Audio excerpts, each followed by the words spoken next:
ത്വമുണ്ടാകട്ടെ. ഇന്ന് പകൽക്കാലം കർത്താവിൻ്റെ സന്നിധിയിൽ നമുക്ക് കടന്നു വരുവാൻ തക്കവണ്ണം പരിശുദ്ധനായ ദൈവം നമ്മെ സഹായിച്ചു, നമ്മെ പരിപാലിച്ചു. ഹല്ലേലൂയ, സ്തോത്രം ചെയ്യുന്നു.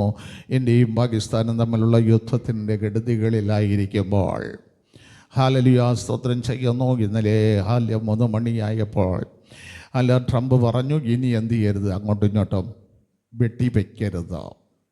ഹല്ലേലൂയ, സ്തോത്രം. നല്ലൊരു ചർച്ചയുടെ തീരുമാനത്തിൽ ട്രംപ് തന്നെ ലോകത്തോട് പറഞ്ഞു, ഇനി പാകിസ്ഥാൻ വെടിവെക്കില്ല, ഇന്ത്യയും വെടിവെക്കില്ല എന്ന തീരുമാനം. ഹല്ലേലൂയ, സ്തോത്രം. ആ തീരുമാനം ദൈവത്താൽ അനുഗ്രഹിക്കപ്പെടട്ടെ എന്ന് നമുക്ക് പ്രാർത്ഥിക്കാം. കാരണം ഹല്ലേലൂയ, സ്തോത്രം, ഒരു കുടുംബത്തിൽ നിന്ന് ഒരു വ്യക്തി നഷ്ടപ്പെടുമ്പോൾ ആ നഷ്ടപ്പെടുന്നവനെ അതിൻ്റെ വേദനയെ അറിയാവൂ. നഷ്ടപ്പെടാത്തവർക്ക് ഒരിക്കലും അതിൻ്റെ വേദനയുടെ ആഴം അറിയില്ല.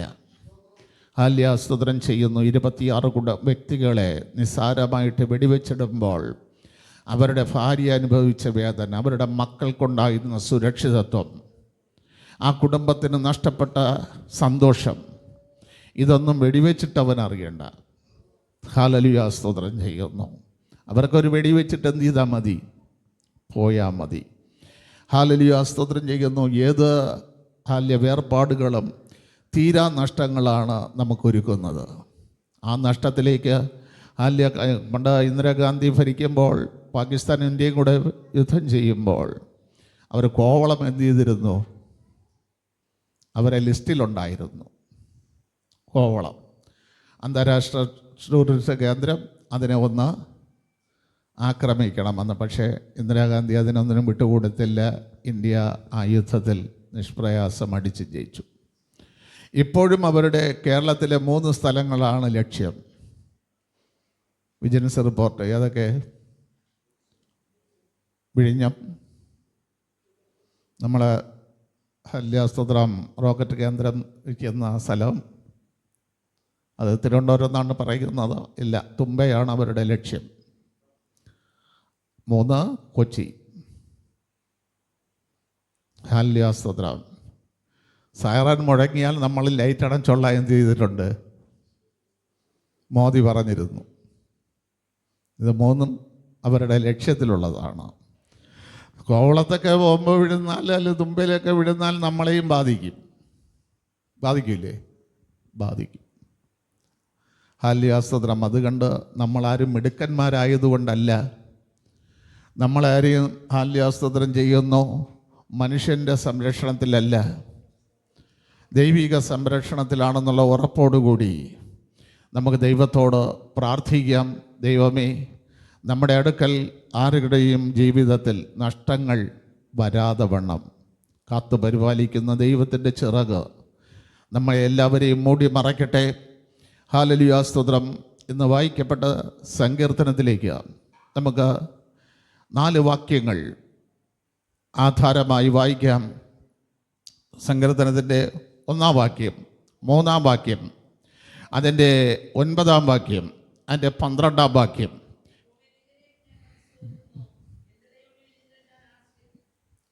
ഇനി 3-ാം വാക്യം.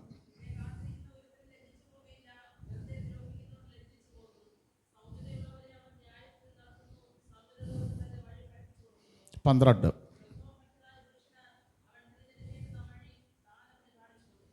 ഹല്ലേലൂയ, സ്തോത്രം. സങ്കീർത്തനത്തിലെ 4 വാക്യങ്ങളാണ് ഞാൻ വായിച്ചത്. ഇതിലെ ഓരോ വാക്യങ്ങളും അതിപ്രധാനമാണ്. ഇതൊക്കെ പ്രാർത്ഥിക്കുമ്പോഴും ദാവീദ് പറയുന്നു, എനിക്ക് മനപ്പീഡ വർദ്ധിച്ചു കൊണ്ടേയിരിക്കുന്നു. അതൊക്കെ എടുത്ത ഹല്ലേലൂയ, സ്തോത്രം ചെയ്യുന്നു. ഒരു വ്യക്തിക്ക് മനപ്പീഡ വർദ്ധിക്കുന്നതിന് കാരണം എന്താണെന്ന് യോബ് പറയുന്നുണ്ട് 7-ാം അധ്യായത്തിൽ. യോബ് പറയുന്നു, ഞാൻ വായടക്കില്ല. എന്ത് ചെയ്യില്ല? അടക്കില്ല. എൻ്റെ മനപ്പീഡ നിമിത്തം ഞാൻ സംസാരിച്ചു കൊണ്ടേയിരിക്കും എന്ന. ഹല്ലേലൂയ, സ്തോത്രം. അപ്പം മനപ്പീഡ ഉള്ളപ്പോൾ തൻ്റെ ഹൃദയത്തിൻ്റെ ഭാരം എന്ത് ചെയ്തുകൊണ്ടിരിക്കും? മറ്റുള്ളവരോട് അറിയിക്കാനൊരു ബെമ്പലാണ്. എനിക്കിങ്ങനെ വന്നു, എനിക്ക് ഈ കഷ്ടത വന്നു, എനിക്ക് ഈ വേദന വന്നു, എനിക്ക് ഈ പ്രയാസം വന്നു, എൻ്റെ കണ്ണുനീര് കാണാൻ ആരുമില്ല, എന്നോട് സഹകരിക്കാൻ ആരുമില്ല, എൻ്റെ കഷ്ടതയിൽ വന്ന് എന്നെ ഒന്ന് കാണാൻ ആരുമില്ല എന്നുള്ള രീതിയിൽ മനപ്പീഡ വർദ്ധിക്കുമ്പോൾ ആരോടെങ്കിലും അടുത്തു വരുന്നവരോട് ഇതെല്ലാം ഒന്ന് പകർന്നു കൊടുക്കാനുള്ള ഹൃദയത്തിൻ്റെ ഒരു വേദനയുണ്ട്. ആ വേദനയാണത് യോബ് പറയുന്നത്. 7-ാം അധ്യായം 11-ാം വാക്യം എന്താണെന്ന് തോന്നും. സ്തോത്രം ചെയ്യുന്നു. ഇവിടെ ഈ ഭാഗത്ത് ദാവീദ് പറയുകയാണ്, ഞാൻ നിങ്കലേക്ക് മനസ്സു ഉയർത്തുകയാണ്. കാരണം സ്തോത്രം, മനസ്സാണ് നമ്മുടെ ചിന്തകളുടെ കൂമ്പാരം. നമ്മൾ ചിന്തിക്കുന്നതെല്ലാം മനസ്സിനകത്താണ്. എന്താണ് വിഷയം, എന്താണ് എന്നുള്ളതിനെക്കുറിച്ചുള്ള ചിന്ത. ദാവീദ് അങ്ങനെ മനസ്സ് ദൈവസന്നിധിയിൽ ഉയർത്തിയിട്ട് പറയുകയാണ്, വെറുതെ അവരെന്നെ ദ്രോഹിക്കുന്നു. എനിക്ക് ഇത്രയും ചിന്ത വരേണ്ട കാരണം, എനിക്ക് ഇത്രയും മനപ്രയാസം വരേണ്ട കാരണം, എനിക്കിത്രയും സ്തോത്രം ചെയ്യുന്നു ആകുലതപ്പെടേണ്ട കാരണം, വെറുതെ അവരെന്നെ ദ്രോഹിക്കുന്നു. പ്രിയ ദൈവമക്കളെ, ഞാൻ ചോദിക്കട്ടെ, ഒരു ദൈവ പൈതലിനെ അല്ലെങ്കിൽ ഒരു വ്യക്തിയെ വെറുതെ മറ്റുള്ളവർ ദ്രോഹിക്കാൻ കാരണമെന്താണ്? ഹല്ലേലൂയ, സ്തോത്രം. ഞാൻ പറയാം, എല്ലാവരെയും ആരും ദ്രോഹിക്കുന്നില്ല. എന്നാൽ ദൈവ പൈതങ്ങളെ പലരും ദ്രോഹിക്കുന്നു. ഹല്ലേലൂയ, സ്തോത്രം ചെയ്യുന്നു. ദ്രോഹിക്കുക. അതിന് കാരണം കർത്താവ് പറഞ്ഞു തരുന്ന ഒരു മറുപടി. യോഹന്നാന്റെ സുവിശേഷം 15-ാം അധ്യായം അതിൻ്റെ 19-ാം വാക്യം ഒന്ന് വായിച്ച്.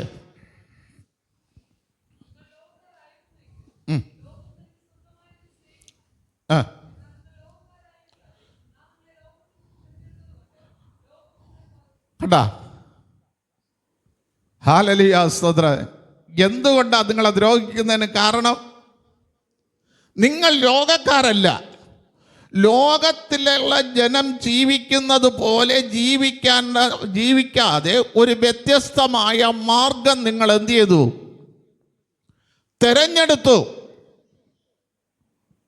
തിരഞ്ഞെടുത്തു. ഇതാണ് നിങ്ങളെ ദ്രോഹിക്കാനുള്ള ആദ്യത്തെ കാരണം. ഹല്ലേലൂയ, സ്തോത്രം.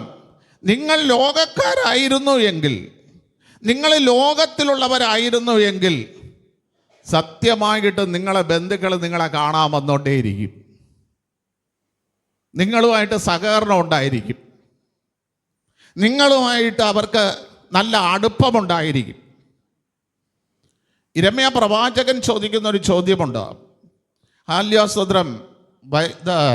വചനം കണ്ടെത്തി ഭക്ഷിച്ച മനുഷ്യനാണ്, കളിക്കൂട്ടുകാരെ കൂട്ടത്തിരുക്കാതിരുന്ന മനുഷ്യൻ. ആ മനുഷ്യൻ ചോദിക്കുകയാണ്, ആ 15-ാം അധ്യായത്തിൻ്റെ 4-ാം വാക്യം അതിൽ കയറി വന്നത് കൊണ്ട് വാക്യം വായിച്ച യിരെമ്യാ 15:4.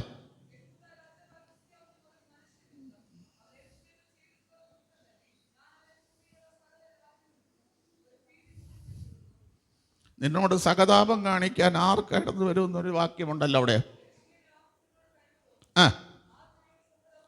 കണ്ട, ഇത്രയും ഹല്ലേലൂയ, സ്തോത്രം, വചനം കണ്ടെത്തി ഭക്ഷിച്ച് കളിക്കൂട്ടുകാരെ കൂട്ടത്ത് ഇരിക്കാത്ത മനുഷ്യൻ യെരൂശലേമിൽ ഇരിക്കുമ്പോൾ അവനോട് സഹതാപം കാണിക്കാൻ ആരും ഉണ്ടോ? അവൻ്റെ ക്ഷേമം അന്വേഷിച്ച് വരാൻ ആരും ഇല്ല. കാരണം നീ ലോകത്തിനുള്ളതല്ല, നീ ദൈവത്തിനുള്ളതാ. നിന്നെ വിളിച്ചത് നിത്യരാജ്യത്തിൻ്റെ അവകാശിയാകാനാ. ഈ ലോകത്തിൻ്റെ അവകാശിയും ഈ ലോകത്തിൻ്റെ നന്മയും ആകുവാൻ നിന്നെ വിളിച്ചിരുന്നു എങ്കിൽ ഈ ലോകക്കാരെല്ലാം നിന്നോടെ കാണും. നിന്റെ ദുഃഖങ്ങളിൽ കാണും, നിന്റെ സന്തോഷങ്ങളിൽ കാണും, നിന്റെ എല്ലാവിധമായ കൂട്ടായ്മയിലും അവർ കാണും. പക്ഷേ നിന്നെ ഞാൻ തിരഞ്ഞെടുത്തു പോയി. നമ്മുടെ കർത്താവ് നമ്മളെ തിരഞ്ഞെടുക്കുമ്പോൾ ഒന്ന് നിങ്ങൾ ആദ്യം മനസ്സിലാക്കണം, കർത്താവ് വചനം ജഡമായി തീർന്നു കൃപയും സത്യവും നിറഞ്ഞ് നമ്മുടെ ഇടയിൽ പാർക്കാൻ വരുമ്പോൾ ജാതികളുടെ ഇടയിൽ പാർക്കാനല്ല കർത്താവ് വന്നത്. പിന്നെയോ തൻ്റെ സ്വന്തം ജനത്തിൻ്റെ ഇടയിൽ. അങ്ങനെയല്ലേ? യോഹന്നാൻ 1:11 നമ്മൾ വായിക്കുമ്പോൾ അവൻ സ്വന്തത്തിലേക്ക് വന്നു, സ്വന്തത്തിലുള്ളവർ എന്ത് ചെയ്തില്ല, അവനെ കൈക്കൊണ്ടില്ല. കാര്യം സ്വന്തത്തിലുള്ളവർ ജീവിക്കും പോലെ ജീവിക്കാനല്ല കർത്താവ് വന്നത്. സ്വന്തത്തിലുള്ളവർ വസ്ത്രധാരണം ചെയ്യും പോലെ ധാരണം ചെയ്യാനല്ല കർത്താവ് വന്നത്. സ്വന്തത്തിലുള്ളവർ ഭക്ഷിച്ച് തിന്ന് കുടിച്ച് സുഖിക്കുമ്പോൾ കർത്താവ് വന്നത് കാട്ടുതേനും തൈരും കൊണ്ട് ഉപജീവിക്കാൻ വന്നവൻ. നമ്മളെ മക്കൾക്കാണെങ്കിൽ ഹാല്യ പാല് കുറവാണെങ്കിൽ ലാക്ടോജനായി, ഹാല്യാസദ്ര അതായി ഇതായി അതും ഇതൊക്കെ വായിച്ചു കൊടുക്കുക. പക്ഷെ കർത്താവിന് ഒറ്റ ആകാരമേ ഉള്ളൂ, കാട്ടുതേനും തൈരും. ഹല്ലേലൂയ, സ്തോത്രം. അപ്പൊ ഇത് ഭക്ഷിക്കുമ്പോൾ വീട്ടിനകത്ത് ഇറച്ചിയൊക്കെ കൂട്ടി നല്ല വിരുന്ന് കിടക്കുമ്പോൾ നമ്മൾ പറയാണ് ഇത് ഞാൻ കഴിക്കില്ല, നമ്മൾ മാറിയിരിക്കുകയാണ്. നമ്മൾ അവരുടെ മുമ്പിൽ എന്തായി? പോഷനായി. നല്ല വീഞ്ഞൊക്കെ വെച്ച് അവർ അല്ല അടിപൊളി അല്ല വിരുന്നൊരുക്കുമ്പോൾ നമ്മൾ പറയാണ് ഇത് ഞാൻ ഉപയോഗിക്കില്ല, മദ്യം ഉപയോഗിക്കുന്നതിന് ദൈവരാജ്യം അവകാശമാക്കില്ല. അപ്പോൾ നമ്മൾ അവരുടെ മുമ്പിൽ എന്തായി? പോഷന്മാരായി. ഇവനെ ഇനി എന്ത് ചെയ്യരുത്, ഒരു ഫംഗ്ഷനും വിളിക്കരുത്, ഇവൻ വന്നാൽ ഇത് അലുമ്പാവും. ഇതാണ് അവരുടെ ചിന്ത. അതുകൊണ്ട് കർത്താവ് പറയുന്നത് നിങ്ങളെ ദ്രോഹിക്കാൻ ഒറ്റ കാരണമേ ഉള്ളൂ, ഞാൻ നിങ്ങളെ തെരഞ്ഞെടുത്തു. നമുക്കറിയാം യോസേപ്പിൻ്റെ ചരിത്രത്തിൽ യോസേപ്പിനെ ആരൊക്കെ തെരഞ്ഞെടുത്തു? അപ്പൻ തെരഞ്ഞെടുത്തപ്പോൾ എന്ത് കിട്ടി? ഒരു നിലയങ്കി കിട്ടി. ദൈവം തെരഞ്ഞെടുത്തപ്പോൾ എന്ത് കിട്ടി? സ്വപ്നം കിട്ടി, ഇല്ലേ? അപ്പൻ തെരഞ്ഞെടുത്തപ്പോൾ നിലയങ്കി കിട്ടി, ദൈവം തെരഞ്ഞെടുത്തപ്പോൾ സ്വപ്നം കിട്ടി. ഇത് രണ്ടും വന്നപ്പോൾ അവൻ എന്ത് കിട്ടി? സഹോദരങ്ങൾ ദോഷിച്ചു, പകച്ചു തന്നെ. ഹല്ലേലൂയ, സ്തോത്രം. ഇത് നിങ്ങൾ മനസ്സിലാക്കണം. അപ്പൻ തിരഞ്ഞെടുത്തപ്പോൾ വസ്ത്രം കിട്ടി, ദൈവം തിരഞ്ഞെടുത്തപ്പോൾ സ്വർഗീയ സ്വപ്നം കിട്ടി. ഇത് രണ്ടും വന്നപ്പോൾ കൂടെയുള്ള സഹോദരങ്ങൾ അവനെ ദോഷിച്ചു, പകച്ചു, വിദ്വേഷിച്ചു, ദുരാലോചന ചെയ്തു. അതുവരെ എന്ത് ചെയ്തില്ല യോസേപ്പിനോട്? ഇത് വല്ലതും ഉണ്ടായിരുന്നോ? ഒരു കുഴപ്പവും ഇല്ലായിരുന്നു. പ്രിയ ദൈവമക്കളെ, ഞാൻ ഒന്ന് പറയാം. യോസേപ്പിന്റെ കഷ്ടത എന്ന് പറയുന്നത് 13 വർഷം. 17-ാമത്തെ വയസ്സിൽ അവൻ ദോദോമിലെ സഹോദരങ്ങളെ അന്വേഷിച്ചു പോകുന്നു. 17-ല് 30-ാമത്തെ വയസ്സിൽ യോസേപ്പ് എവിടെ നിൽക്കുന്നു? ഫറവോന്റെ മുമ്പിൽ നിൽക്കുന്നു. ഇതിനിടയിൽ സംഭവിച്ചത്, യോസേപ്പ് കാരാഗ്രഹത്തിൽ കിടക്കുമ്പോൾ യോസേപ്പിന്റെ തുണി കൊണ്ടുവന്ന്, കീറിയ തുണിക്കണ്ണം കൊണ്ടുവന്ന് കാണിച്ച ഒരുത്തനുണ്ട്. ആരാ? യഹൂദ. അപ്പൻ വിശ്വസിക്കാൻ വേണ്ടി അല്ല ദൈവത്തെ സ്തുതിക്കാൻ വേണ്ടി തിരഞ്ഞെടുത്തവനാണ് എന്ത് ചെയ്തത്? കൊണ്ടുവന്ന് വെച്ചാൽ അവൻ എന്ത് ചെയ്യാണ്? സ്വന്തം മരുമകളോട് തെറ്റ് ചെയ്ത് അവൻ എന്ത് നഷ്ടപ്പെട്ടു? ആ തെറ്റ് ചെയ്തപ്പോൾ അവൻ എന്തൊക്കെ നഷ്ടപ്പെട്ടു? മുദ്രമോതിരം, മോതിര ചരട്, അധികാരത്തിൻ്റെ വടി, 3 നഷ്ടപ്പെട്ടു. പക്ഷേ ആ സമയത്ത് യോസേപ്പ് എവിടെ കയറാൻ പോണ്? അധികാരത്തിലേക്ക് കയറാൻ പോണ്. രണ്ടുപേരെയും വ്യത്യാസം നിങ്ങൾക്ക് മനസ്സിലായ? പകച്ചവൻ എങ്ങോട്ട് പോയി? എല്ലാം നഷ്ടപ്പെട്ട്, അധികാരം നഷ്ടപ്പെട്ട്. ഇനി അവന് ജനിച്ച മക്കളോ എങ്ങനെയുള്ളതായിരുന്നു? കഥ കേൾക്കുമ്പോൾ കേട്ടോണ്ടിരിക്കണം. അവന് ജനിച്ച യഹൂദയ്ക്ക് ജനിച്ച മക്കള് ഉൽപ്പത്തി 38:29 വായര്.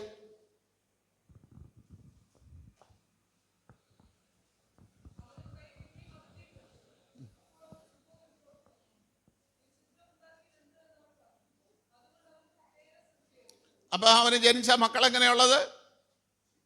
ചിത്രം ഉണ്ടാക്കണം, വഴക്കുണ്ടാക്കണം, അടിയുണ്ടാക്കണം, തല്ലിപ്പൊളി. യോസേഫിന് ജനിച്ചതോ അവന്റെ കഷ്ടത മറക്കുന്ന സന്താനം. അടുത്ത് യോസേഫിന് ജനിച്ചതോ സങ്കടദേശത്ത് എന്നെ വർദ്ധിപ്പിക്കുന്ന സന്താനം. അതേസമയം യഹൂദയ്ക്ക് ജനിച്ചത് ദൈവം തെരഞ്ഞെടുത്തവന്റെയും തെരഞ്ഞെടുക്കാത്തവന്റെയും കുലം പോയ പോക്ക് കണ്ട. ഇത് നിങ്ങളൊന്നും മിണ്ടില്ല, ഒരു പ്രതികരണവും ഇല്ല. നിങ്ങൾ ഏത് ഗ്രൂപ്പില്ലപ്പോഴേ? ഹലോ, ഇങ്ങോട്ട് വചനം പിന്നെ ശ്രദ്ധിക്കുക. ഇങ്ങോട്ട് നിങ്ങൾ ഏത് ഗ്രൂപ്പില്? നിങ്ങൾക്ക് ഒരു സന്തോഷവും ഇല്ലാതെ കേട്ടിട്ട്. ദൈവം തിരഞ്ഞെടുത്തവനെ പകയ്ക്കുന്നവന്റെ കുടുംബം ഈ അവസ്ഥയിൽ പോകും. ദാവീദ് ദൈവത്തിലേക്ക് മനസ്സുയർത്തി ചോദിക്കുകയാണ്, അവരെന്നെ ദ്രോഹിക്കുന്നതിന് കാരണം എന്ത്? ദാവീദിനെ തിരഞ്ഞെടുത്തോളൂ 8 മക്കളില്. വേറെ ആർക്കെങ്കിലും വീട് വിട്ടു പോകേണ്ടി വന്നോ? പറ. 8 മക്കളില്ലേ ഇശായിക്ക്? 2 പെമ്മക്കളില്ലേ? ഉണ്ടാ? ഉണ്ട്.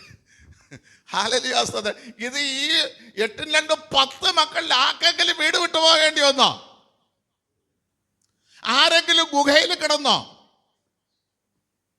ആരെങ്കിലും അപ്പനെയും അമ്മയും സൂക്ഷിച്ചോ എന്ന് പറഞ്ഞ് കാവലേപ്പിച്ചിട്ടോ അതിന്റെ കൊട്ടാരത്തിൽ വിട്ടോടേണ്ടി വന്നോ? ആർക്കെങ്കിലും അമ്മാവന്റെ കുത്തുകൊള്ളേണ്ടി വന്നോ? അമ്മാവന്റെ ശൂലം എല്ലാവരിലും തറച്ചു കയറും. ഇവിടെ ദാവീദിനെ തറയ്ക്കാൻ നോക്കിയില്ലേ? ആർക്കെങ്കിലും ഭാര്യയുടെ അടുക്കൽ നിന്ന് തലയുടെ കൂടെ പരമ്പിൽ പൊതിഞ്ഞ് താഴെ കൊണ്ടുപോകേണ്ട ഗതികേട് വന്നോ?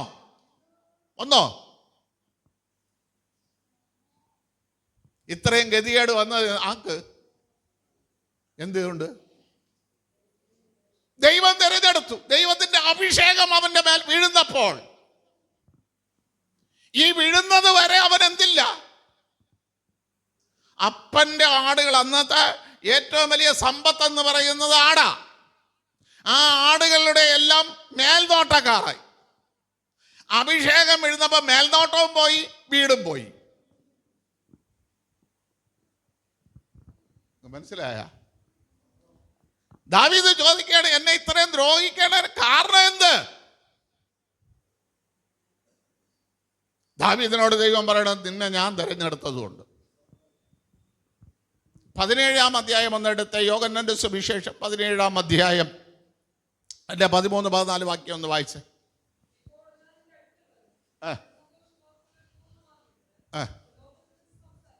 കണ്ട, എന്നാ ദൈവം പറയാണ്, ഞാൻ നിന്റെ അടുക്കൽ വരും. വരുമ്പോൾ നിന്റെ സന്തോഷം എന്ത് ചെയ്യും? പൂർണ്ണമാകും. ഞാൻ നിന്റെ അടുക്കൽ വരുന്നത് വരെയാണ് നിനക്ക് ഈ കഷ്ടത, നിനക്ക് ഈ വേദന, നിനക്ക് ഈ കണ്ണുനീര്. പ്രിയ ദൈവമക്കളെ, ഞാൻ ഒന്ന് പറയാം, ദൈവം അടുത്തുണ്ടെങ്കിലും നമുക്ക് വേണ്ടി പ്രതികരിക്കാത്ത ചില സമയങ്ങളുണ്ട്. പോത്തിഫോറിന്റെ വീട്ടിൽ യോസേഫ് പാർക്കുമ്പോൾ ഉൽപ്പത്തി 39-ന്റെ 2-ാം വാക്യം വായിക്കുമ്പോൾ അവിടെ എഴുതിയിരിക്കുന്നത്, യോസേഫിനോട് കൂടെ ദൈവമുണ്ട് എന്ന് കണ്ടിട്ട്. അതൊന്ന് വായിച്ചേ.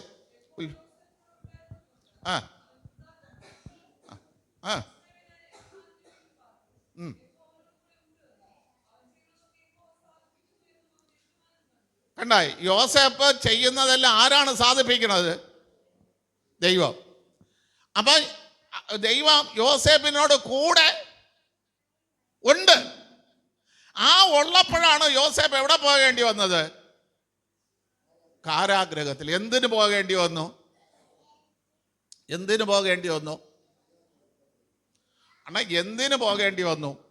അതാണ് എൻ്റെ ചോദ്യം. എന്തിനു പോകേണ്ടി വന്നു? മനുഷ്യന്റെ വാക്ക്. കുറ്റം അവിടെ നിൽക്കട്ടെ, മനുഷ്യന്റെ വാക്ക്. പോത്തിഫോറിന്റെ പെണ്ണ് പറഞ്ഞ, ഭാര്യ പറഞ്ഞ ഒറ്റ വാക്ക്. ഇതുപോലെ ദൈവം നമ്മളെ കൂടെ ഉള്ളപ്പോഴും ചില മനുഷ്യരുടെ വാക്കിനാൽ നമ്മൾ എവിടെ പോകേണ്ടി വരും? അടിമത്തത്തിൽ പോകേണ്ടി വരും, വേദനയിൽ പോകേണ്ടി വരും, കണ്ണുനീരിൽ പോകേണ്ടി വരും, തടവിലാക്കപ്പെടും. മനുഷ്യരുടെ വാക്ക്. അതോ നല്ലൊരു സ്ത്രീയാണ് ഈ വാക്ക് പറഞ്ഞത്? ആണോ? അപ്പൊ ഒരു ദൈവ പൈതലിനെ കാരാഗ്രഹത്തിലാക്കാൻ ഒരു മോശപ്പെട്ട വ്യക്തിയുടെ വാക്ക് മതി. പോരെ? നിങ്ങളൊന്ന് ആഴമായിട്ട് ചിന്തീര്. നമ്മുടെ വിഷയങ്ങളെ ഇതിൻ്റെ മുന്നിൽ നിർത്തി, നമ്മുടെ ഓരോരുത്തരുടെയും വിഷയങ്ങളെ ഇതിൻ്റെ മുന്നിൽ നിർത്തിയിട്ട് ഒന്ന് ആഴമായി ചിന്തീര്. ഇന്ന് നമ്മൾ അനുഭവിക്കുന്ന പ്രതികൂലങ്ങൾക്ക് മനുഷ്യരുടെ വാക്കില്ലേ? ഇല്ലേ? ദൈവം കൂടെ ഉണ്ട്. പക്ഷെ ആ വാക്കിനെ ദൈവം ശോധന ചെയ്തോ? അല്ലെങ്കിൽ ആ വാക്ക് പറഞ്ഞവളെ ശിക്ഷിച്ചോ? ഇല്ല. പക്ഷെ യോസേപ്പ് കാരാഗ്രഹത്തിലായി. ആ കാരാഗ്രഹത്തിന് ആര് കൂടെയുണ്ട്? 39:20-22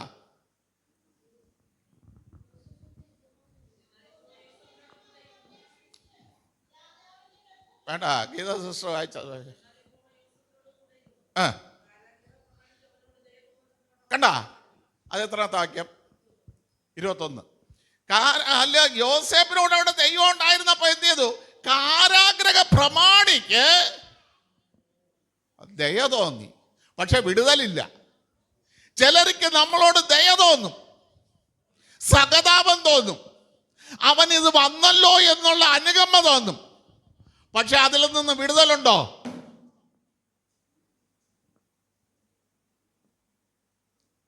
ഇതാണ് ദാവീദ് ചോദിക്കുന്നത്.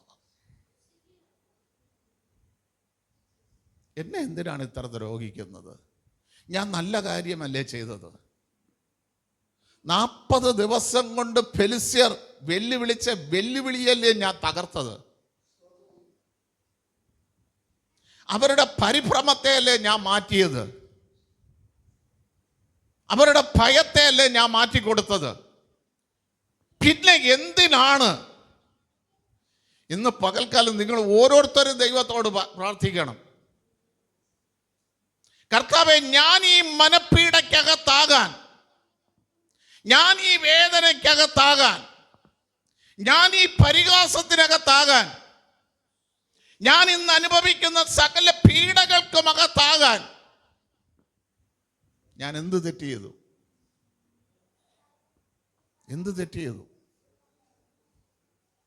അതിന് മറുപടി ആല്യാസ്തോത്രം 119 സങ്കീർത്തനത്തിലാണ്. അല്ല, യസ്രയാണെന്നും ദാവീദാണ് അത് എഴുതിയതെന്നും അല്ല വാദപ്രതിവാദങ്ങൾ നടക്കുമ്പോൾ അതാരോ എഴുതിക്കൊണ്ട് പോകട്ടെ.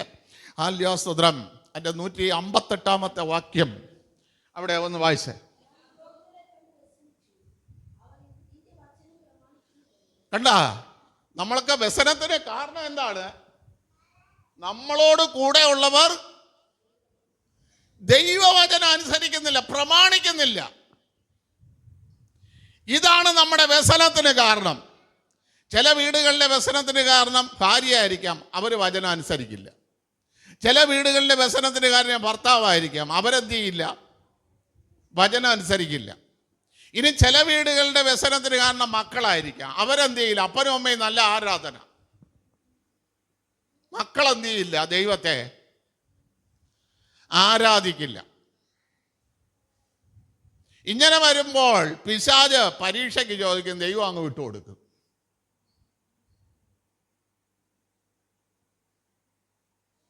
നമ്മൾ ആ പരീക്ഷ, നമ്മളെ വീട്ടിനകത്തൊരു പ്രതികൂലം വരുമ്പോൾ ആ വീട്ടിനകത്ത് ആരൊക്കെ പാർക്കുന്നു? അവരെല്ലാവരും ഉൾപ്പെടും, ഒരാളല്ല, അവരെല്ലാവരും ഉൾപ്പെടും. അപ്പൊ ആ പരീക്ഷയ്ക്കകത്ത് ദൈവമക്കളാകുമ്പോൾ ദൈവവചനം അനുസരിക്കുകയും പ്രമാണിക്കുകയും ചെയ്യുന്നവൻ ദൈവത്തോട് ചോദിക്കും, ദൈവമേ, ഇതെനിക്ക് എൻ്റെ ജീവിതത്തിൽ ഇതെന്തിനപ്പാ കൊണ്ടുവന്ന് വെച്ച്? ഇന്ന് പകൽക്കാലം ഈ ചോദ്യം ചോദിക്കാത്ത ആരെങ്കിലും ഉണ്ടോ ഇതിനകത്ത്? അപ്പാ ഇതെന്താണ്? ഞാൻ പലവട്ടം ചോദിച്ചിട്ടുണ്ട്. അതുകൊണ്ടാ ഞാൻ ഇത് പറഞ്ഞത്. ഹല്ലേലൂയ, സ്തോത്രം. അപ്പൊ ദാവീദ് പറയുകയാണ്, അതിന് നമ്മൾ വായിച്ച അടുത്ത വാക്യം ഏതാണ്? 5:25 അല്ലേ? അത് വായിച്ചേ.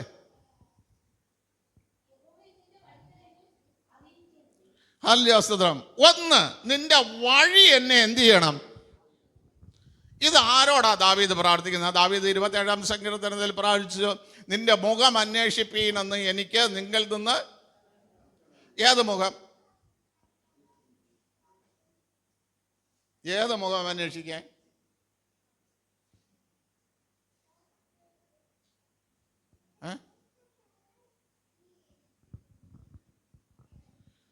തുപ്പലേറ്റ് ഇടികൊണ്ട് മുഷിഞ്ഞിരിക്കുന്ന മുഖത്തെയും അതിനുശേഷം ഒരു തേജസ്വീകരിക്കപ്പെട്ട മുഖമുണ്ട്. ഈ മുഖം ഇവിടുന്ന് അവിടേക്ക് എത്തുന്ന ആ മുഖത്തെ അന്വേഷിപ്പീനെന്ന് കർത്താവ് ജനിക്കുന്നതിനും 1000 വർഷങ്ങൾക്ക് മുമ്പ് ജനിച്ച ദാവീദിനോട് ഒരു ദൈവം പറയുകയാണ്, നീ അന്വേഷിക്കേണ്ട മുഖം ഇവരുടെ ആരുടെയുമല്ല, ശൗലിൻ്റെ മുഖമല്ല, അല്ല നിന്റെ അപ്പൻ്റെ ഇശായിയുടെ മുഖമല്ല, നിന്റെ അപ്പൻ ബോബസിൻ്റെ മുഖമല്ല, നിന്റെ കുടുംബക്കാരുടെ മുഖമല്ല. നീ അന്വേഷിക്കേണ്ട ഒരു മുഖമുണ്ട്.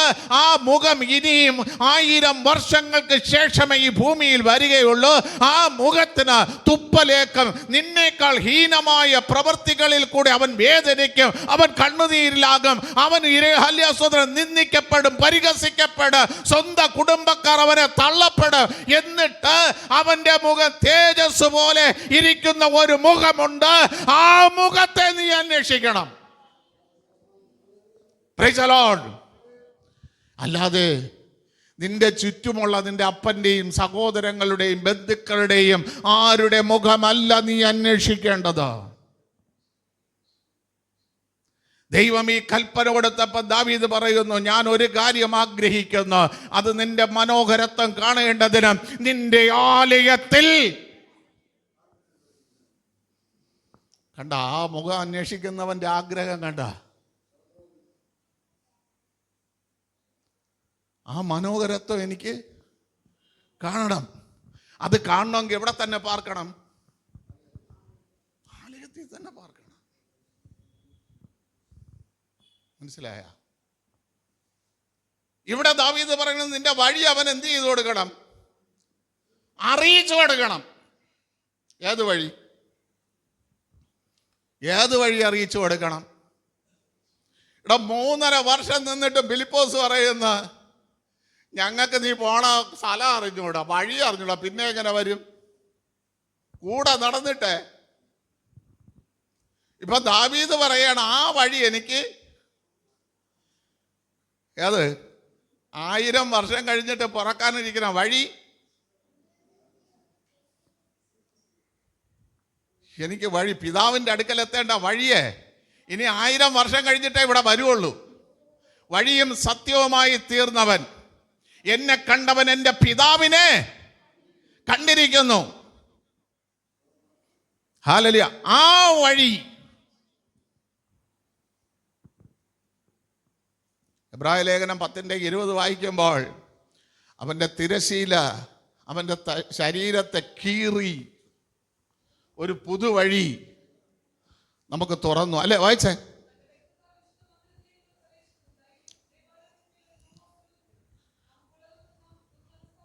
മതി. ഹല്ലേലൂയ, സ്തോത്രം. ഇവിടെ ഒരു പുതുവഴി അവ എന്ത് ചെയ്തു? തുറന്നു. ആ വഴിയാണ് എനിക്ക് കാണിച്ചു തരേണ്ടത്. ആ വഴി എനിക്ക് കാണിച്ചു തരണം. കാരണം യിരെമ്യാവ് പറയുന്നു 9:5, യിരെമ്യാ പ്രവാചകന്റെ പുസ്തകം 9-ാം അധ്യായം 5. ഹല്ലേലൂയ, സ്തോത്രം. വാക്യം ഒന്ന് വായിച്ചേ. 5-6 വാക്യം വായിച്ചോ.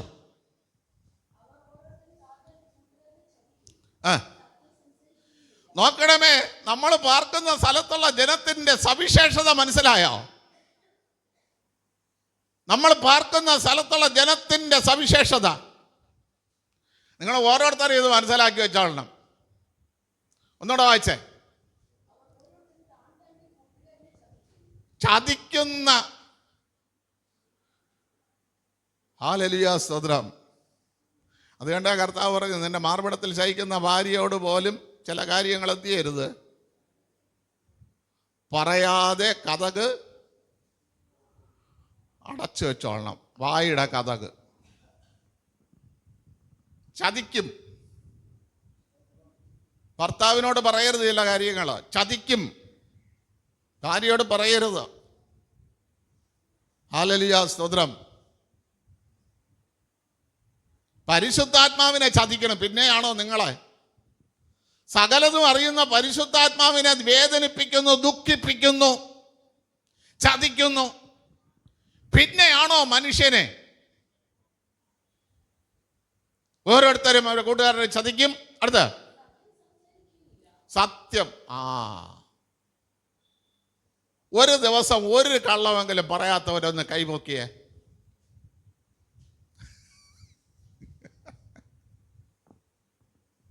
ഒരു കള്ളം. നമ്മൾ പറഞ്ഞു വരുന്ന സത്യത്തിൽ കൂടെ അല്പം കൂട്ടി പറയാത്തവർ.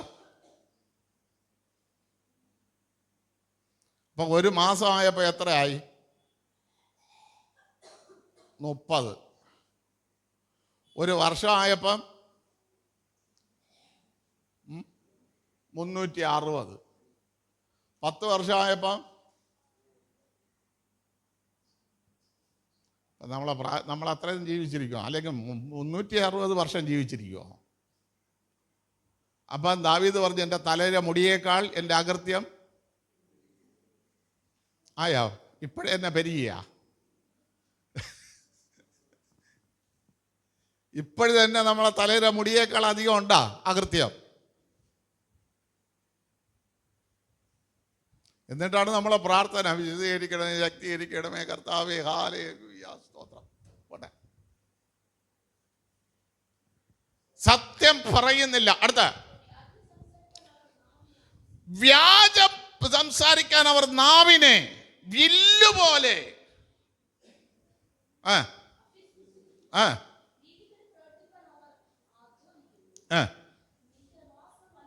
നിന്റെ വാസം വഞ്ചനയുടെ നടുവില.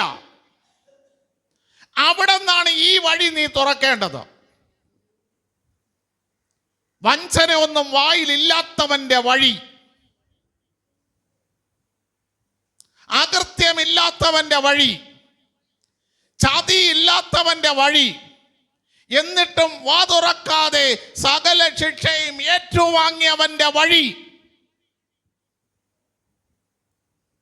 അറിയിച്ചു തരാനായിട്ട് പ്രിയ ദൈവമക്കളെ നമ്മൾ പ്രാർത്ഥിക്കണം. കാരണം അവന്റെ വായിൽ എന്തില്ലായിരുന്നു? വഞ്ചനയില്ല. എന്നിട്ടും രോമം കത്രിക്കുന്നവരുടെ മുമ്പിൽ ആടിനെ പോലെ വാ തുറക്കാതെ അവൻ നിന്നുകൊടുത്തു. ഈ വഴി, ഹല്ലേലൂയ, സ്തോത്രം. ഇന്ന് പകൽക്കാലം നമുക്കൊന്ന് തേടാമോ? ഹല്ലേലൂയ, സ്തോത്രം ചെയ്യുന്നു. ഹല്ലേലൂയ, സ്തോത്രം. യിരെമ്യാവ് കഷ്ടതയിലാണ്, അല്ലേ? ഒരു കുണ്ടറയിൽ ഇറക്കി വിട്ട് ശ്വാസം പോലും കിട്ടാതെ ഇരിക്കുമ്പോൾ ഒരു നൂല് കടന്നു പോകുന്ന വെളിച്ചത്തിൻ്റെ അകത്ത് ഒരു കുഴിക്കകത്ത് യിരെമ്യാവ് കിടക്കുന്നു. ശാബാൻ വന്ന് പറഞ്ഞു, അയ്യോ യിരെമ്യാവ് ചത്തുപോകും ആ കുഴി കിടന്ന. അവൻ്റെ ഒറ്റ ഒരുത്തൻ്റെ നിലവിളി കൊണ്ട് യിരെമ്യാവിനെ എന്ത് ചെയ്തു? കുഴിയിലൊന്ന് കയറ്റി വന്നപ്പോൾ ജനം വന്ന് യിരെമ്യാവിനോട് ചോദിക്കുന്ന ഒരു ചോദ്യമുണ്ട്. എനിക്ക് അത് അന്തം വിട്ടുപോയി. ഈ കുണ്ടറയിൽ കിടന്നവൻ്റെ പക്കൽ എന്തൊരുണ്ടെന്നറിയാം. ദൈവം എന്തു കൊടുത്തിരുന്നു? നിങ്ങളത് വായിച്ചിട്ടുണ്ടാ? യിരെമ്യാ പ്രവചനം 42-ന്റെ 2-ാം വാക്യം ഒന്ന് വായിച്ചു നോക്ക്.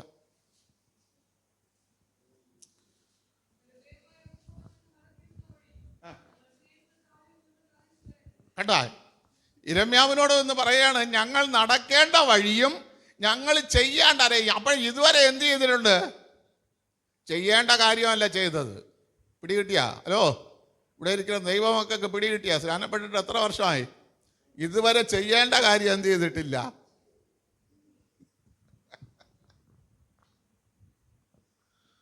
അണ്ണാ 50 വർഷമായല്ലേ, ചെയ്യേണ്ട കാര്യം. അപ്പൊ ഇത് ആരോട് ചോദിക്കണം? കൊട്ടാരത്തിലെ മന്ത്രിയുണ്ട്, രാജ്യത്തിന്റെ കാര്യങ്ങൾ പറയുന്ന രാജ്യരക്ഷകരുണ്ട്, അല്ല രാജാവിന്റെ മന്ത്രിസഭയിൽ കൂടുന്ന മന്ത്രി പരിപാലകന്മാരുണ്ട്. അവരുടെ പക്കൽ ചോദിച്ചാൽ ഇത് കിട്ടില്ല. കിട്ടണമെങ്കിൽ കുണ്ടറയിൽ കിടന്ന്, കാരാഗ്രഹത്തിൽ കിടന്ന്, നിന്ദിക്കപ്പെട്ട്, പരിഹസിക്കപ്പെട്ട്, വേദനിക്കപ്പെട്ട് ദൈവത്തിന്റെ വചനത്തെ കണ്ടെത്തി ഭക്ഷിക്കുന്നവന്റെ ചോദിച്ചാലേ ആ വഴി മനസ്സിലാക്കാൻ കഴിയും. ആ വഴി മനസ്സിലാക്കാൻ കഴിയും.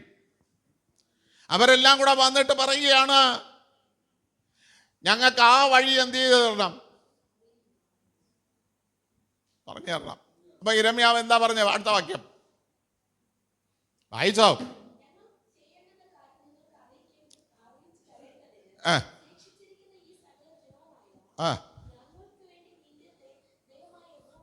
അപ്പൊ നിന്റെ ആലോചനയല്ല ഞങ്ങൾക്ക് വേണ്ടത്. പിന്നെയോ, ദൈവത്തോട് നീ പ്രാർത്ഥിക്കുമ്പോൾ എന്ത് ആലോചന തരുന്നോ അത് ഞങ്ങളെ അറിയിക്കണം.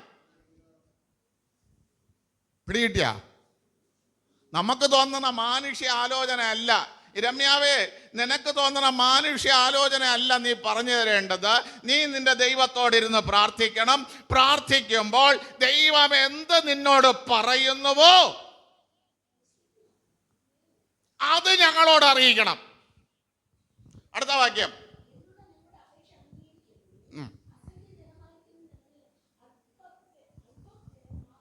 കാര്യം എന്താണെന്നറിയാമോ? ഒരു സമയത്ത് നിറഞ്ഞിരുന്ന സഭ ഇപ്പൊ എത്രയുണ്ട്? ഇതുകൊണ്ടാണ് പ്രാർത്ഥിക്കാൻ പറഞ്ഞത്. ഇത് ഇങ്ങനെ വന്നപ്പോൾ അവർക്ക് മനസ്സിലായി, ഞങ്ങൾ പോകേണ്ട വഴിയല്ല പെയ്യത്, ഞങ്ങൾ ചെയ്യേണ്ട കാര്യമല്ല ഇതുവരെ ചെയ്ത്. അത് കണ്ടാണ് വലിയ സഭ ഇപ്പൊ എന്തായി മാറി. അതാണ് വന്നവർ പറയണത്, ഞങ്ങൾ അധികം പേരായിരുന്നു, ഇപ്പം അല്പം പേരായി. പിടികിട്ടിയ? ദൂത് പിടികിട്ടിയ? ഹലോ, പിടികിട്ടിയ ദൂത്? അപ്പൊ പോകേണ്ട വഴി പെയ്യില്ല, ചെയ്യേണ്ട കാര്യം ചെയ്തുമില്ല. ചെയ്തില്ല.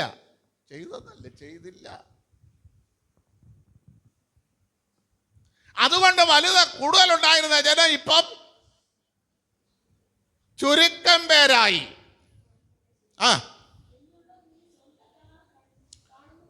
അപ്പൊ യിരെമ്യാവിനോട് ചോദിക്കണം, എന്നുള്ളത് നിന്റെ കണ്ണാലെ തന്നെ നീ കാണുന്നല്ല ഇത്.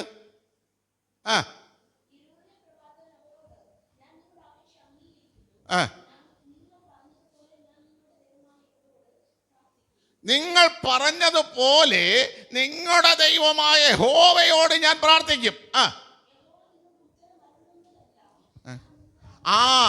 ദൈവം എന്തുത്തരം പറഞ്ഞാലും അത് ഞാൻ നിങ്ങളോട് അതനുസരിച്ച് നടക്കണം. നടന്നാൽ വീണ്ടും എന്ത് ചെയ്യും?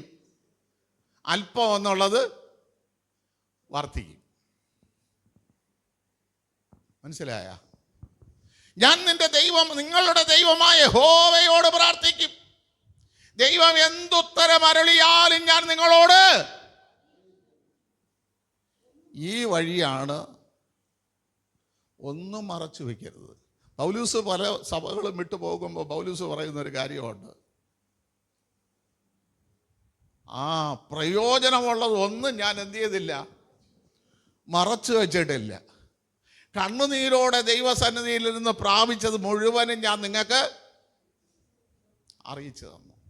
പ്രിയ ദൈവമക്കളെ, ഇതാണ് ദൗത്യം. ഈ വഴി എന്നെ അറിയിക്കണം. സമയം വാച്ച് ചുമ്മാ പറഞ്ഞു. അടുത്ത് പറയുന്ന വാക്ക് എന്താണ്? 9-ാം വാക്യം, സങ്കീർത്തനത്തിൻ്റെ 9-ാം വാക്യം.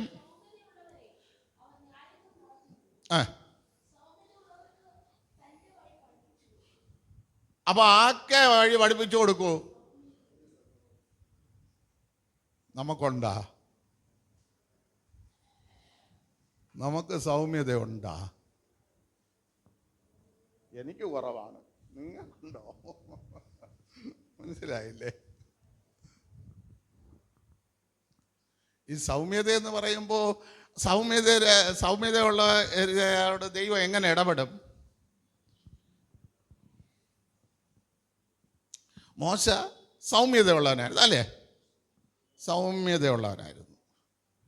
ആ മോശയോട് ദൈവം എങ്ങനെ ഇടപെട്ടെന്നാ?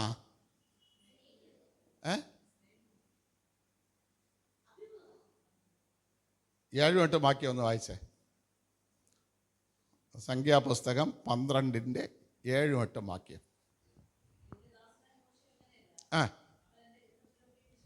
ഒന്ന്, വിശ്വസ്തനായിരിക്കണം. വല്ലവരെയും പൈസയിലെടുത്ത് ഒരു കപ്പലണ്ടി മുട്ടായി പോലും വാങ്ങിക്കാൻ ആഗ്രഹിക്കരുത്. പള്ളിപ്പണിക്ക് പറഞ്ഞ പൈസ എടുത്ത് മീൻ വാങ്ങിക്കരുത്. ഇതൊക്കെ ഭയങ്കര വിശ്വസ്തതയാണ് അക്കാര്യത്തിൽ. അന്ന് വേണമെങ്കിൽ നീ എന്ത് ചെയ്യണം? ഉപ്പം വീത്തി കഞ്ഞി കുടിച്ചുകൊണ്ട് മര്യാദയ്ക്ക് കിടക്കണം. പക്ഷേ അവിടെ അതിലെല്ലാം 10,000 1,00,000 രൂപ വരെ പാവപ്പെട്ടവരെല്ലാം കൂടെ പിരിച്ചു ഇറക്കി തന്നിരിക്കുകയല്ലേ. അതിൽ നിന്ന് 100 രൂപ എടുത്ത് ഇറച്ചി വാങ്ങിച്ചൂടെ? വിശ്വസ്തനല്ല, നീ അവിശ്വസ്തനായി. ഒരു കാര്യത്തിന് തരുന്ന പൈസ എടുത്ത് മറ്റൊരു കാര്യത്തിലേക്ക് ചെലവാക്കുന്നത് ആര്? വേദപുസ്തകത്തിലൊരാളുണ്ട്, യൂദാ. ഇടുന്നു എടുക്കുന്നു, ഇടുന്നു എടുക്കുന്നു. നിന്റെ കയ്യിൽ വിശ്വസ്തതയോടെ ദൈവം തരുന്ന പൈസ, ആ പൈസയിൽ നിന്ന് ഇടുകയും എടുക്കുകയും ചെയ്യുന്നെങ്കിൽ നീ യൂദ എന്നുള്ളതിന് ഒരു തർക്കവും വേണ്ട. ആ ഭാഗം വായിച്ചിട്ട് നീ വിശ്വാസിയായിരിക്കണം, നീ വിശ്വസ്തനായിരിക്കണം. അടുത്ത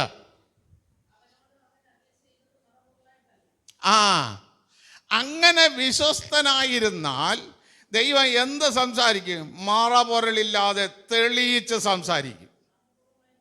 അഭിമുഖമായിട്ട് മുമ്പിൽ വന്നു നിന്ന് സംസാരിക്കും. സ്പഷ്ടമായിട്ട്. ചിലർ പറയണായിട്ടില്ലേ, ഇന്നലെ ഞാൻ എന്തരോ കണ്ടു, പക്ഷെ പറയാൻ പറ്റണില്ല, മറന്നുപോയി.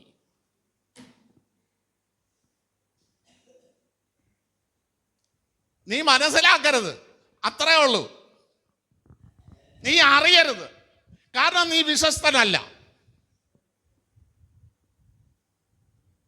ദൈവം സംസാരിക്കുമ്പോൾ അഭിമുഖമായി സംസാരിക്കും, സ്പഷ്ടമായി സംസാരിക്കും. അടുത്ത അവൻ യഹോവയുടെ രൂപം കാണുകയും ചെയ്യും. ഇതാണ് സൗമ്യൻ. ഈ സൗമ്യൻ ഉണ്ടായിരുന്ന വസ്തു വിൽക്കില്ല. പിന്നെയോ പറ, 37:11 സങ്കീർത്തനം 37:11 കർത്താവ് അതിനെ എടുത്ത് പറഞ്ഞു. മത്തായി 5:5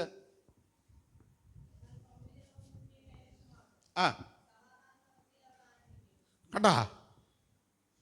നീ വിറ്റോണ്ട് ഓടിക്കൊണ്ട് നടക്കൂല. അയ്യോ അവിടെ കിടക്കണ് ഡി, നമ്മളിവിടെ അല്ലേടി താമസിക്കണത്, നിനക്ക് തന്ന വസ്തു അവരല്ലേടി കിടക്കണത്. നമ്മൾ അവിടെ പോയി യാത് കണ്ടുപിടിക്കുക വിൽക്കാനുള്ള യാതു. നമ്മൾ അവിടെ പോയി ഒന്നും നോക്കൂലല്ലാടി, അവിടെ തിരിഞ്ഞു നോക്കൂലല്ലാടി. അത് അവിടെ കിടന്ന് കണ്ട കൊണ്ടുപോകും. അത് കണ്ട് നമുക്ക് എന്ത് ചെയ്യാം? തൻ്റെ ആവശ്യത്തിന് വേണ്ടി വിൽക്കണമല്ല, വളഞ്ഞു ചുറ്റി ഒരു കുത്ത്. പിടികിട്ടിയ? ദൈവവുമായിട്ടുള്ള സൗമ്യത ഇവന് നഷ്ടപ്പെട്ടെന്ന്. ഇതേ വാക്യമെടുത്ത് കർത്താവ് മത്തായി 5:5 കണ്ട, ഒരു പദവിയുടെ അവിടെ കൊടുക്കാത്ത ഒരു പദവിയുടെ ഇവിടെ കൊടുത്ത്. എന്ത് പദവി? എന്ത് പദവി? ഭാഗ്യവാൻ. ഇതിനെക്കുറിച്ച് ദാവീദ് പറയുന്നത് 18-ാം സങ്കീർത്തനം 35-ാം വാക്യം. വായര്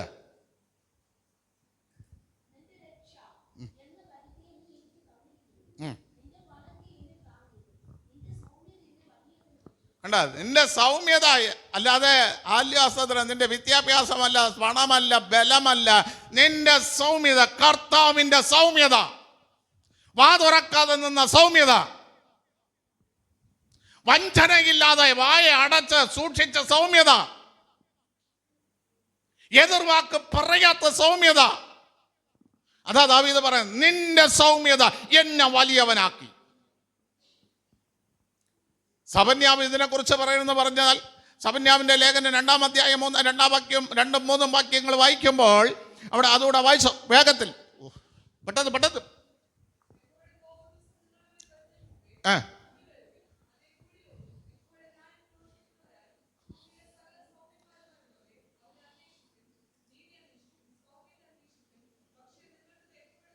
ദൈവത്തിന്റെ കോപ ദിവസത്തിൽ നിങ്ങൾക്ക് മറഞ്ഞിരിക്കാം, മറ്റവർക്ക് മറയാൻ പറ്റൂല. സൗമ്യതയുള്ളവർ ദൈവത്തിന്റെ കോപ ദിവസത്തിൽ മറഞ്ഞിരിക്കും. ദൈവം ദേശം നശിപ്പിക്കുമ്പോൾ, നിന്റെ തൊട്ടടുത്തുള്ള വീട്ടുകാരനെ നശിപ്പിക്കുമ്പോൾ, ജാതികളായി നടക്കുന്നവനെ നശിപ്പിക്കുമ്പോൾ, നിന്നെ ദൈവം മറച്ചു പിടിക്കും. നിന്റെ ദൈവം മറച്ചു പിടിക്കും. ഇതാ ദൈവം ദാവീദ് പറയുന്നു, ആ സൗമ്യത എനിക്കുണ്ട്. നീ എന്നെ എന്ത് ചെയ്യണം? നിന്റെ വഴി ഒന്ന് പഠിപ്പിച്ചു തരണം.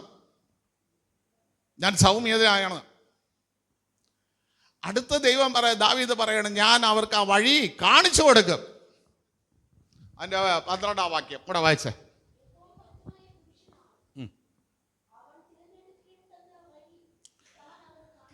ദൈവഭക്തനായ ഒരു മനുഷ്യന് താൻ തിരഞ്ഞെടുക്കേണ്ട വഴി ദൈവം കാണിച്ചു കൊടുക്കും. ആ വഴി യെശയ്യാവ് 33-16-17 വാക്യങ്ങളൊന്ന് വായിച്ചേ. അതിന്റെ മുകളിലത്തെ വാക്യം കൂടെ വായിച്ചു. നീതിയായി നടന്ന് നേർ പറയുകയും പീഡനം, മറ്റവനെ വേദനിപ്പിച്ചുകൊണ്ടുള്ള ആദായം വെറുക്കണം. പ്രത്യേകാൽ ദൈവത്തിനെ വേദനിപ്പിക്കുന്ന ആദായം, ദൈവത്തിന് കൊടുക്കേണ്ടതിനെ പിടിച്ചു വെച്ച് നമുക്ക് വർദ്ധിപ്പിക്കാമെന്ന് പറയുന്ന ആദായം, അത് ദൈവത്തെ വേദനിപ്പിക്കുന്നതാണ്. അത് അടുത്ത് മനുഷ്യനെ വേദനിപ്പിച്ചിട്ട് നമുക്ക് സന്തോഷിക്കാമെന്നുള്ള ചിന്തയിൽ കൊണ്ടുവരുന്ന ആദായം. 3, മൃഗങ്ങളെ വേദനിപ്പിക്കും. അതിൻ്റെ ഭാരം, നമ്മൾ കാളവണ്ടി ഒന്നും കണ്ടിട്ടില്ലേ? അതിന് വലിക്കാൻ കഴിയാത്ത ഭാരമെടുത്ത് കയറ്റിയിട്ട് അതിനെ എന്ത് ചെയ്യും? അത് നടക്കാൻ സ്പീഡ് കുറവാണെങ്കിൽ എത്ര അടി. ഈ ആദായം, അതിന് ചുമക്കാന്നുള്ളൊരു ഭാരമുണ്ട്. ആ ഭാരം അതിന് കൊടുക്കണം. അതിനപ്പുറമായ ഒരു ഭാരം അതിന് കൊടുത്ത് അതിനെ കൊണ്ട് അധിക നന്മ ഉണ്ടാക്കി വെക്കുന്ന ആദായം.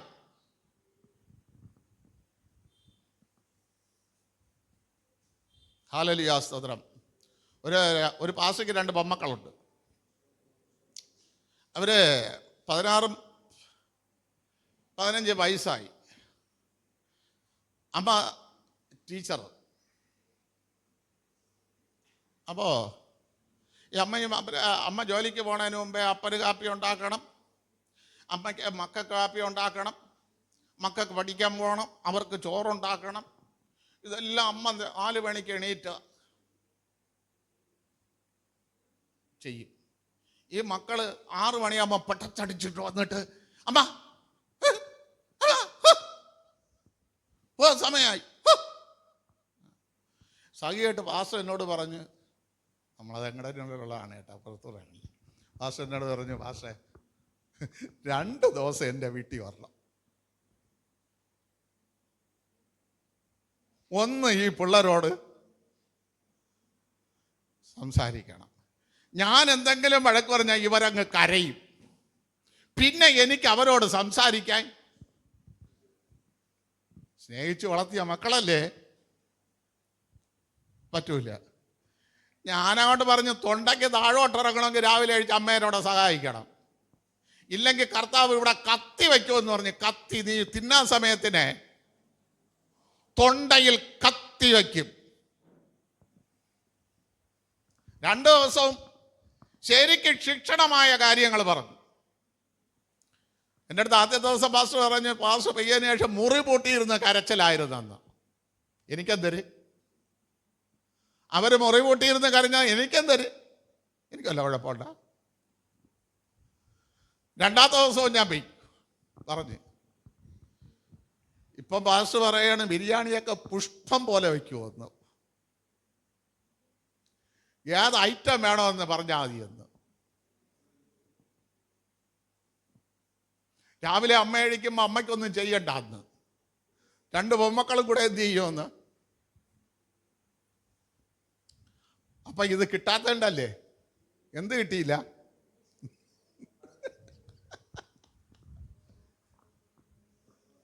അപ്പൻ പറഞ്ഞാൽ എൻ്റെ മോള് ഞാൻ കൊഞ്ചിച്ച് വളർത്തിയത്. പിള്ളേരെ കണ്ണിലെന്ത് ചെയ്യാണ്?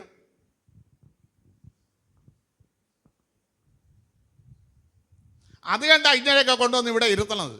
കിട്ടേണ്ടത് എന്ത് ചെയ്യണം? ഇവിടെ നിന്ന് മാറ്റോണ്ട് പോട്ടത്.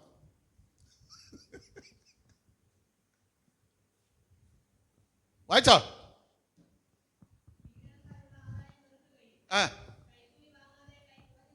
കൈക്കൂലി വാങ്ങാതെ കൈ കുടഞ്ഞു കളയുകയും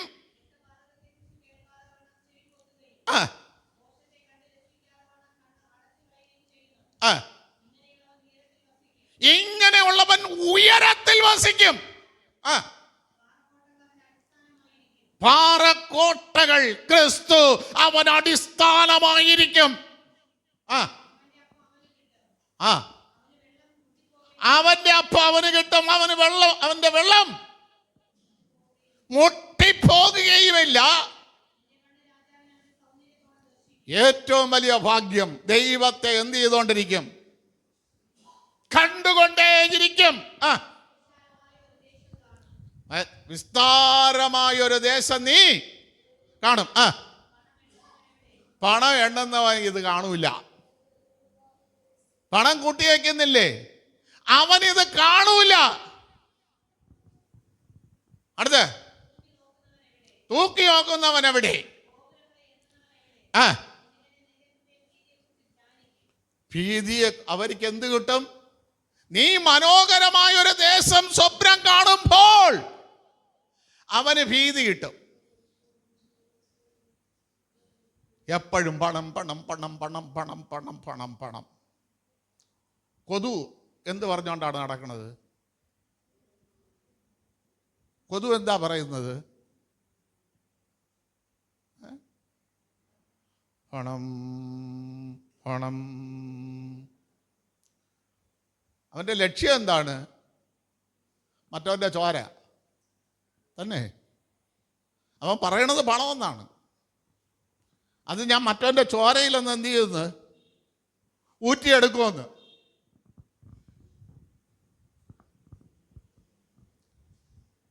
എടാ, നീ എത്ര തകർന്നാലും, നീ എത്ര തന്നെ പതറിയാലും, പ്രിയ ദൈവമക്കളെ, നിന്നെ ദൈവം ഉയർത്തും. കാരണം വഴി ദൈവം നിനക്ക് കാണിച്ചു തരും. യോബിന്റെ പുസ്തകം 11-ാം അധ്യായം ഒന്നെടുത്ത് അതിന്റെ 17-18 വാക്യങ്ങളൂടെ ഒന്ന് വായിച്ചേ.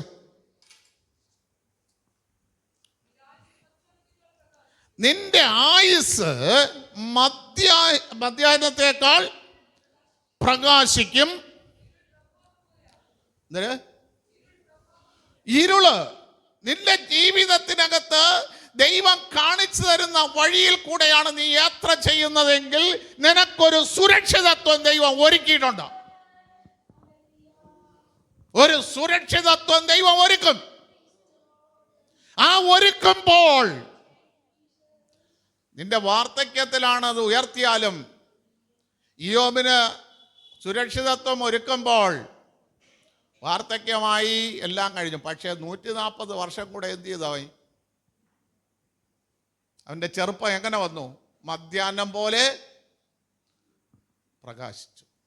അവൻ 10 മക്കളോടും ഹല്ലേലൂയ 7 ആൺമക്കളോടും 3 പെൺമക്കളോടും. ഈ പെൺമക്കളുടെ പേരിൻ്റെ അർത്ഥം നിങ്ങൾ പഠിച്ചിട്ടുണ്ടോ? അതൊരു ദിവസം പറഞ്ഞുതരാം. 3 സഭയാ. പെൺമക്കളുടെ 3 പേരുടെയും വാക്കിൻ്റെ അർത്ഥം 3 സഭയാ. ഹല്ലേലൂയ സ്തോത്രം.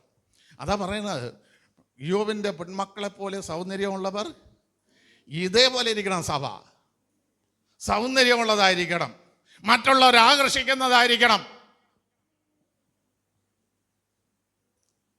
യോബ് 140 വർഷം ജീവിക്കുമ്പോൾ ആരില്ല? ഭാര്യയില്ല. ഉണ്ടോ? ബാക്കിയെല്ലാം തിരിച്ചു കൊടുത്തു. ഒറ്റ വാക്കാണ് ഇല്ലാത്തതിന് കാരണം. അതേപോലെ നമ്മൾ എത്ര വാക്കുകൾ പറഞ്ഞിട്ടുണ്ടെന്ന് ഒന്ന് എണ്ണി കണക്കുകൂട്ടി ഒന്ന് വെച്ചോളണം. എൻ്റെ ഭക്തിയെ മുറുകെ പിടിക്കരുത്, ചത്തുകള. ഈ ഒരു വാക്കാണ് 140 വർഷത്തെ നന്മ അനുഭവിക്കാൻ ആരില്ല കൂടെ. ഇതൊക്കെ നമ്മൾ വായിക്കണം, പഠിക്കണം. അപ്പം ഒരു വാക്ക് ദൈവസന്നിധിയിൽ പറയുന്നത് എങ്ങനെ പറയണം? വളരെ ഗൗരവത്തോടെ പറയണം. അടുത്ത വായിച്ചോ.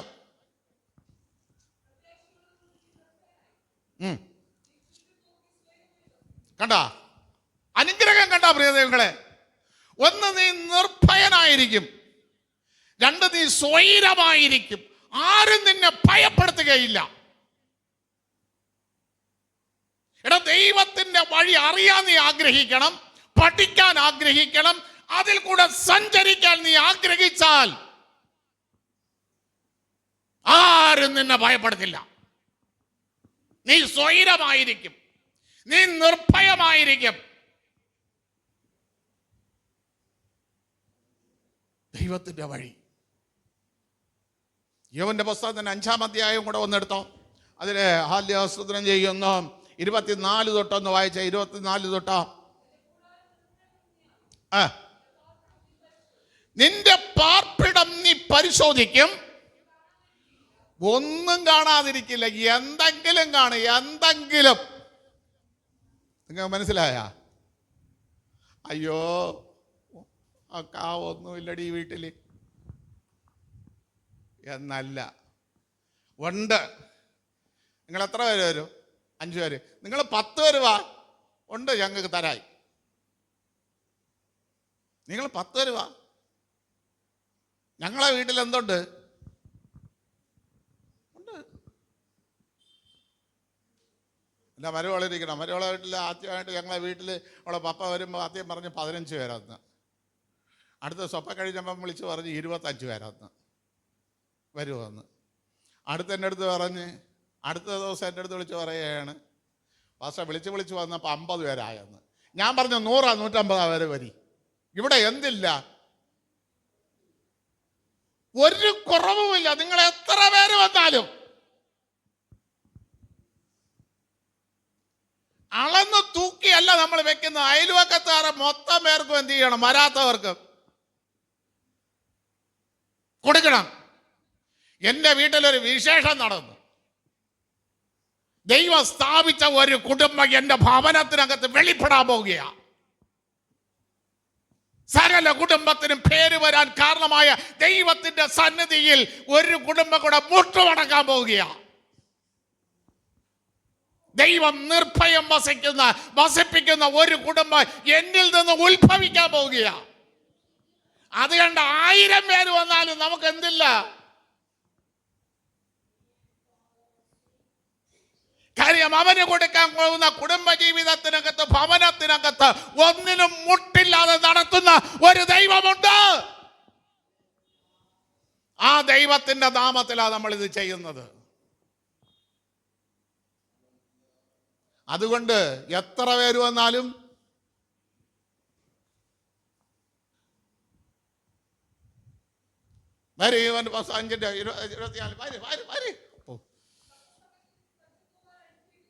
ആ, എപ്പോഴും പോകും? പകുതിയിലല്ല, 40-ലല്ല, 40-ൽ പെയ്യ. മരണത്തിൻ്റെ ഒരു സംഖ്യ പറഞ്ഞുതരാം. 30 വരെയുള്ള ഇടയ്ക്ക് പെയ്യ.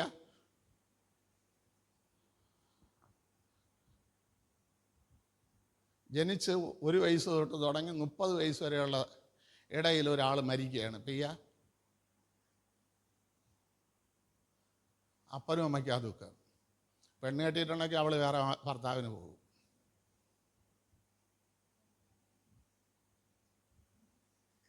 മനസ്സിലായ?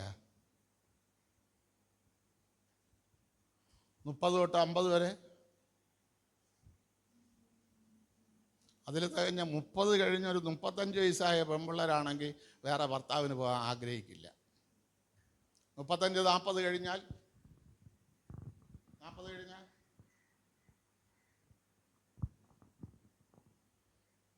45 വയസ്സൊക്കെ ആകുമ്പോൾ സ്ത്രീക്കുള്ള പതിവ് നിൽക്കും.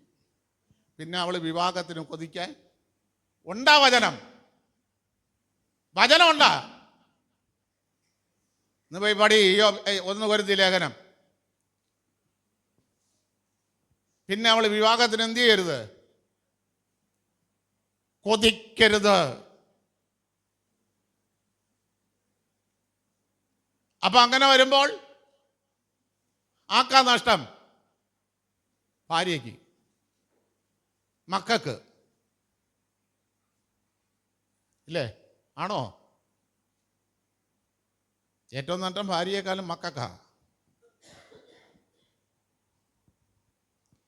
60 കഴിഞ്ഞിട്ട് ഒരു മരണം നടന്നാൽ നഷ്ടമാക്ക്. പറ,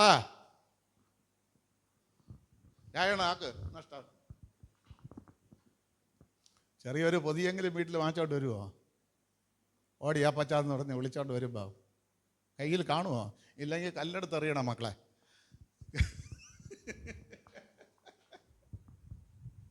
ചെറുമക്കൾക്ക് ആണോ?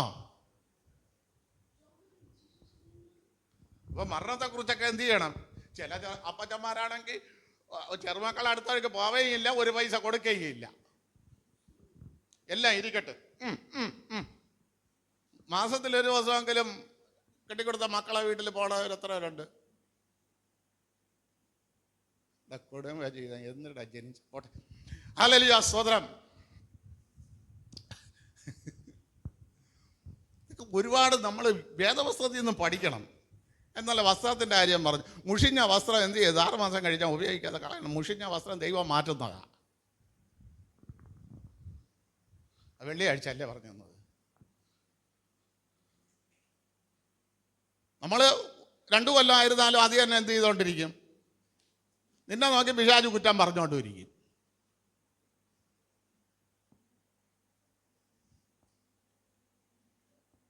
ഹല്ലേലൂയ, സ്തോത്രം. ഇവിടെ ഇയ്യോ പറയണം, ഞാൻ വഴിയിൽ കൂടെ നടന്നത് കൊണ്ട് എനിക്ക് എൻ്റെ വീട് നിർഭയം. എൻ്റെ മക്കളെ ഞാൻ കറ്റയടുക്കുന്നത് പോലെ അടുക്കി വെച്ചു. ആരാഞ്ഞു നോക്കി അങ്ങനെ തന്നെ. അതിൽ യാതൊരു മാറ്റവും ഇല്ല. അങ്ങനെ തന്നെ. ഹല്ലേലൂയ, സ്തോത്രം. അടുത്ത, നീ അത് കേട്ട് ഗ്രഹിക്കണം. ഇന്ന് പകൽക്കാലം 4 വാക്യം ഞാൻ പറഞ്ഞു തന്നു, അല്ലേ? ദാവീദിന്റെ ആകുല ചിന്ത, എന്തിനാണ് അവരെന്നെ ദ്രോഹിക്കുന്നത്? ആ ദ്രോഹത്തിൽ നിന്ന് മാറാൻ നിന്റെ വഴി എന്നെ അറിയിക്കണം, എനിക്ക് പഠിപ്പിച്ചു തരണം, എനിക്ക് കാണിച്ചു തരണം. 4 കാര്യങ്ങൾ നിങ്ങളോട് ഇന്ന് പകൽക്കാലം ദൈവാത്മാവ് ഇടപെട്ടു എന്ന് വിശ്വാസമുള്ള ദൈവമക്കള് കരങ്ങൾ അടിച്ച് ദൈവത്തിന് മഹത്വം കൊടുത്താട്ടെ. ഇന്ന് അല്ല, ദൈവം എന്നോട് വാസ്തവമായി ഇടപെട്ടു എന്ന് ഗ്രഹിക്കുന്നവർ ഹല്ലേലൂയ, സ്തോത്രം ചെയ്യുന്നു. ദൈവമേ, ഇന്ന് പകൽക്കാലം കേട്ട 4 തിരുവചനങ്ങൾ എന്നെ ഗ്രഹിപ്പിച്ചു, എൻ്റെ ദൈവം എന്നെ അറിയിച്ചു. ഇതിൽ പ്രകാരം നടന്ന് എനിക്ക് ചിലത് കാണുവാൻ, എനിക്ക് ചിലത് അറിയുവാൻ എന്നെ ഒന്ന് ഗ്രഹിപ്പിച്ചതിനായി സ്തോത്രം ചെയ്യുന്നു.